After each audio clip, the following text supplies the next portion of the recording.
Hi, my name is Professor Sadie Glass, and I'm the horn professor at the University of the Pacific in Stockton, California. And I'm here today to talk to you about some tips in preparing your horn excerpts for the Fresno-Madera County Honor Band. And I'm so excited to work with you tonight and give you some playing tips and just some things to think about as you're recording these new excerpts. First thing I'd really recommend is starting with a solid warm-up before you start recording. So that means mouthpiece buzzing, maybe playing some slow scales, at least half notes, maybe even whole notes, and making sure your horn is really empty from all the water before you start recording, because nothing's more frustrating than starting playing and you hear water gurgling in your horn. Things to think about when playing these 3 different excerpts would be really portraying 3 different styles. The first one is dancing, the second one says lyrically, and the third one says with zest. So I would love for you to really think about what each of those means. There's also so many different articulations in these excerpts, so really go after portraying the difference between slurs, staccatos, accents, tenutos, and just really go after that. So remember, when we're tonguing, we want the syllable we're saying to be a ta or a tu sort of sound. So that means the tongue is hitting right behind my teeth, right inside my mouth, and getting out of the way. So this is a little goofy, but ta, ta, ta. That is what my tongue is doing inside my mouth. So I really want you to make sure you're thinking about that when you're articulating. And always start every note with the tongue, not an air attack. The other thing I want to talk about before we actually start kind of working through the excerpts is where to put your microphone. This is really important as horn players. We really don't want to put the microphone behind us. Yes, our bell is pointing backwards and the sound is coming backwards, but we're not meant to be heard right out of the bell. We're meant to be heard by having our sound reflect off of a wall behind us and then go back out to our audience. You also want to make sure it's a little further away from you so it's not too loud when you're recording. And don't worry, almost everyone is going to be using a phone to record, so don't feel like you need to go get any special equipment. So with that in mind, I am going to play for you the first excerpt. Dancing.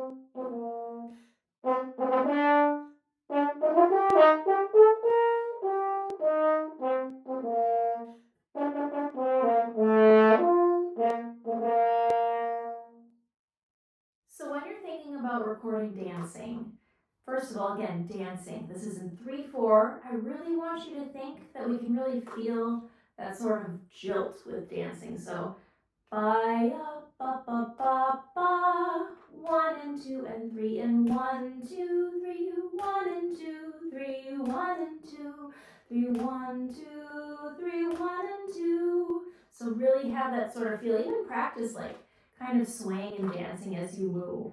That will be one of my biggest tips, really feeling that. Be sure to look at our key signature, 1 flat, B flat, also the tempo, which is 104. The last thing I want you to pay attention to besides the articulations, which we talked about in the first video, is that it is forte all the way until the very last bar. So really try to maintain that through the whole last line. Have fun with this one. Smooth.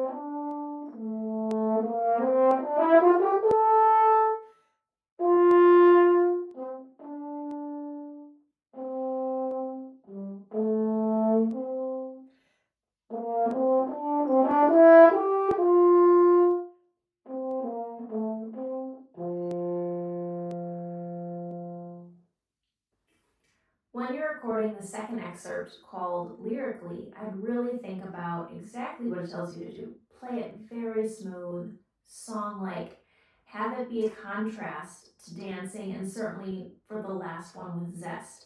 Things should be very smooth, very what we would call linear. We're trying to make long, beautiful lines with our air and with our musicality. When you have accents, for example, in bar 33 and especially 34, you can also think of playing them within the realm of lyrically. So that doesn't have to be a very forceful march-like accent. It can be a gentler, more lyrical accent, but we still want to hear a little more front to the articulation than just the other unmarked notes with articulation. Have fun with this one and just play your heart out and play it beautifully. With zest.